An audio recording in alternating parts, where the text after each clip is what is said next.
Ako po si Michael Maurilio alias Rene. Hindi po ako pinilit na magsalita ng katotohanan. Kusang loob ko pong inilalahad ang mga nagawa kong kasalanan at mga plano laban kay Pastor Apollo C. Quiboloy at sa Kingdom Ministry. Ako po yung witness, kinuwang witness ni Senry Sauntiveros na nakatakip yung muka. Pero ngayon, hindi na sapagkat nagsasabi na ako ng totoo. Binayaran po ako ni Senry Sauntiveros para mag-testify laban kay PRRD, VP Sara at kay Pastor Apollo C. Quiboloy. Lahat ng sinabi ko at kasama ko doon na nag-witness sa Senado ay ginawa lamang ni Senry sa upang papagsakin si Pastor at ang buong kingdom at kunin ang kanilang mga ari-arian. Ngayon po ay hinahanap at tinatakot ako ni Senrisa. Ako po ay dating full-time worker ng Kingdom of Jesus Christ na pinamumunuan ni Pastor Apollo Quiboloy. Na-convert ako noong 2015 at naging full-time noong 2019 kung saan na-assign po ako sa Glory Mountain sa Davao City. Lumabas po ako ng 2021, ngunit nagpaalam po ako ng maayos at pinayagan naman ako ng Kingdom dahil may balak po akong bumalik pagkatapos ng ilang taon. Noong January 2024, nag-vlog po ako kasama ang isang ex-full-time na si Lawrence Capuno dahil nagsimula na noon yung unang pagdinig na sa Senado sa pangunguna ni Senry Sauntiveros tungkol sa mga aligasyon ng sexual abuse at human trafficking na isinampalaban kay Pastor Apollo Quiboloy. Sa vlog na yun, pinasinungalingan namin yung mga claim ni Blenda Portugal alias Amanda at nung iba pa na pawang kasinungalingan lahat. Noong February 2024, kinontak ako ng isang ex-full-time na si Shishir Bandari at inalok na maging witness sa Senate investigation ni Senador Risa kapalit ng financial assistance. Pumayag ako dahil sa panahon din yon, nangangailangan din ako ng pera. Binigyan ako ni Shishir ng email ng opisina ni Sen Risa upang magpadala ng formal na email kahit anong aking sabihin daw. Sabi niya kapag nakipag-usap ako sa kanila, sabihin ko lamang na taga-kingdom ako at lumabas na sa ministry at idagdag ko daw na sinasaktan ako ni Pastor. So sa aking email, sinabi ko doon na galing ako sa kingdom at lumabas noong 2021. Ilang araw pagkatapos noon, kinontak ako ng isang staff ni Sen Risa na si Fiona upang makipag-meet sa akin through video call. Sa pag-meeting namin kay Attorney J. Becama, Chief of Staff ni Sen Sauntiveros, pinagawa ako ng affidavit tungkol sa mga gawain ko sa loob ng kingdom, mga transaction at operation na kinasangkutan ko. Ang isinulat ko doon ay pawang mga personal kong experience lamang at wala akong binanggit na pananakit, sexual abuse o human trafficking sa aking salaysay. Matapos kong ibigay yung affidavit, muli kaming nag-meet ni Attorney Becama. Pagkaraan ng 2 araw, binigyan niya ako ng revised affidavit na naglalaman na ng mga karagdagang aligasyon ng pananakit ni Pastor na hindi ko naman naranasan o nakita. Kasama rin dito yung maling pahayag na ako daw ay na-assign sa SMNA News kahit hindi totoo dahil ako ay nasa Glory Mountain mula 2019 hanggang 2021. Nandun din yung aligasyon na sa di umano ay nasaksihan ko tungkol sa mga baril na sangkot sina Sara Duterte at dating Pangulong Rodrigo Duterte na hindi naman totoo dahil wala naman akong nasaksihan na ganong pangyayari. Pinilit din akong idagdag yung pangalan ni Senador Bongo at Senador Bato de la Rosa sa affidavit kapalit ng mas malaking halaga ng pera. Pero hindi ko na sila isinama kasi baka umattend sila sa hearing at magtanong at ma-corner ako. Yung pag-appear ko sa Senate ay may reward na 500,000 na ibinigay nila sa akin. at dagdag na 500,000 nang isinama ko si Sara Duterte at si dating Pangulong Duterte. So 1 million po lahat ang binigay sa akin. Isang linggo before ang Senate hearing noong February 19, 2024, pinatira ako sa isang condo kung saan ako ay biniriefing at tinuruan tungkol sa mga dapat na isasagot ko sa tanong ni Senador Risa. So sa araw ng hearing, umiyak ako dahil sa konsensya habang binabasa ko yung script na alam ko naman na hindi totoo at hindi ginawa ni Pastoro ng Kingdom. Pagkatapos ng hearing, tinago ako ni Sen Risa sa kanyang condo sa Manila at inutusan na maghanap pa ng ibang pwedeng maging witness kapalit ng pera dahil may mga susunod pang hearing. Sa buong taon ng 2024, nanirahan ako sa condo ni Sen Risa at nung January 2025 lumipat ako pansamantala sa isang safe house kung saan nakasama ko doon sina Mutabato at iba pang mga biktima ng extrajudicial killings.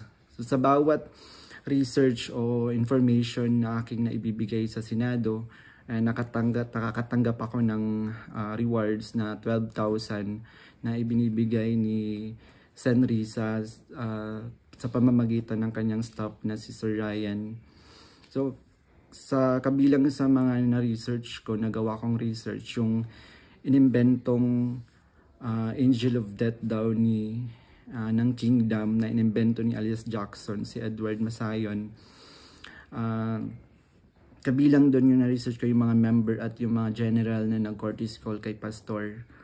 Nung August 29, 2024, nag-dinner meeting kami nila Blenda Portugal alias Amanda.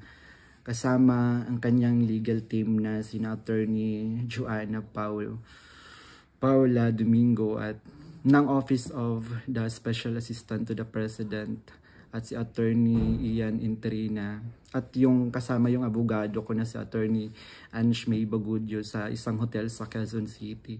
Pinagplano nila kung paano idiin ang kaso ni Pastor at ininganyo akong mag-file ng kaso. Sabi ni Attorney Domingo na mas maganda mag-focus kami sa human trafficking dahil mahina ang kaso sa sexual abuse. Sabi pa ni Attorney Domingo na matalik siya na kaibigan ni Attorney Pearl Angelica Canada na dating abogado ng Kingdom at dating namuno sa Jose Maria College. Ayon sabi ni Attorney Domingo, sabi sa kanya ni Pearl na umalis na sila sa Kingdom at alagaan mo daw si Amanda at siya na ang humawak ng kaso laban kay Pastor. Kasamang kanyang kapatid na si Attorney Lady Jade Canada at si Shishir Bandari sa US na nabanggit ko na kumontak sa akin upang siraan si Pastor. Dagdag pa ni Attorney Domingo na gumagamit sila ng private jet mula kay Secretary Antonio Lagdameo papuntang Davao para sa kaso ni alias Amanda dahil sabi ni Attorney Domingo ito ay para sa seguridad nila sapagkat may natatanggap daw silang security threat. Noong mga panahong iyon, nagkaroon din kami ng pag-uusap ni alias Amanda, si Blenda Portugal, kung saan tinanong ko siya tungkol sa kalagayan ng kanyang kaso sa sexual abuse at human trafficking. Sinabi niya sa akin na mahina daw talaga yung kaso sa sexual abuse sa Pasig at gusto na niyang sumuko. Kaya lang may mga nagsusulsul daw sa kanya na ituloy pa rin yung kaso. Nakiusap niya lang siya sa akin na tulungan ko siyang maging witness sa kanyang kaso sa human trafficking. At nanghingi pa siya ng ebidensya kung meron daw akong naipon or naitago ng mga patunay sa sexual abuse. So, ipiniliwanag ko sa kanya na wala akong ebidensya dahil hindi ako kasama sa mga pangyayaring iyon dahil nagsimula lamang ako bilang full-time noong 2019 at hindi rin ako biktima ni Pastor kaya wala akong maibibigay na ebidensya. Sinabi ni alias Amanda na mag-focus na lang ako sa human trafficking at maghanap ng mga ebidensya kung mayroon pa akong naitatagong impormasyon. Sinabi ko sa kanya na maghahanap ako ngunit wala talaga akong ebidensya dahil hindi naman talaga totoo ang mga aligasyon. Sabi ni Attorney Domingo na hinahanapan daw nila ng butas upang makasuhan at madisbar si Attorney Israelito Torion upang mawala na daw ito dahil sabi niya magaling daw ito. So sa panahon ng KOG Sage sa Davao City noong August 24 hanggang September 8, 2024, everyday kami nagmi-meeting kasama yung mga staff ni Sen. Risa, yung PNP, CIDG, nandun yung US Embassy, yung NBI, ang Department of Justice at yung mga tumiwalag sa kingdom mula sa Amerika na sina Ann Lagerder at Arlene Stone. Pinag-uusapan ang plano kung paano ma-extradite o ma-extraordinary rendition si Pastor sa US at paano pabagsakin ng kingdom.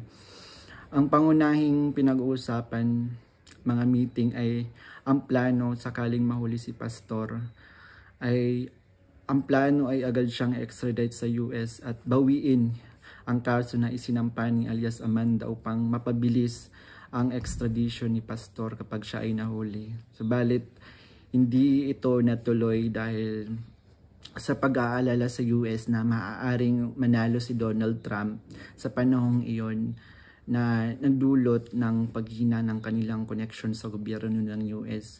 So dahil dito, nang mahuli si Pastor, wala na silang pagkakataon na ma-extradite siya. Kaya naman nagutos si Sen. Risa Ontiveros sa amin na labanan ang kaso dito sa Pilipinas laban kay Pastor at sa lahat ng mga administrator ng kingdom upang tuluyang pabagsakin ang kingdom. So tinatanong kami ng paulit-ulit kung may alam kami tungkol sa isang bunker daw nung panahon ng KOG Sage dahil kapag nahanap daw nila si Pastor, babahan ng pera at may bahagi kami doon. Ang bunker ang pangunahing hinahanap kaya't pinuntahan nila ang lahat ng mga posibleng lugar.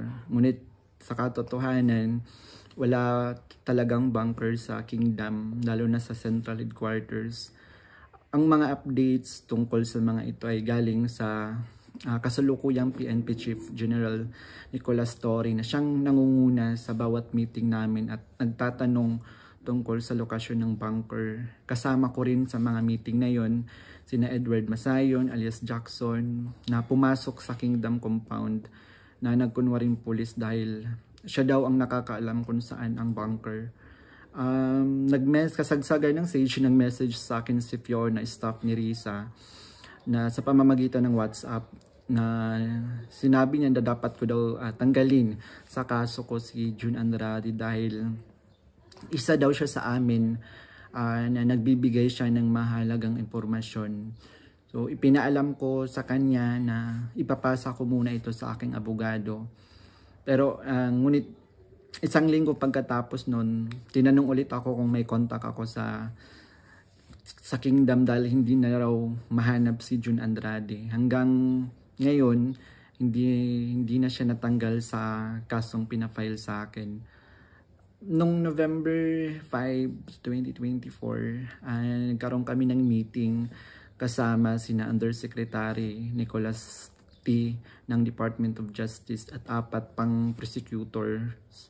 Ang naalala ko doon si Prosecutor Olivia Torrevillas, si alias Amanda, kanyang mga abogado, si Attorney Domingo at si Attorney Ian, 3 representative from NBI, 2 lawyer at 1 agent. Ang sabi ni Yusek sa amin, bawat isa sa amin na nag-witness sa Senate investigation na ginawa ni Risa ay may naka-assign na mga administrator ng kingdom na kakasuhan namin. Meron reward na 1 million pesos kung magfa-file kami ng kaso laban sa kanila upang tuluyan na daw masira at mawala ang kingdom at makuha na nila yung mga ari-arian ni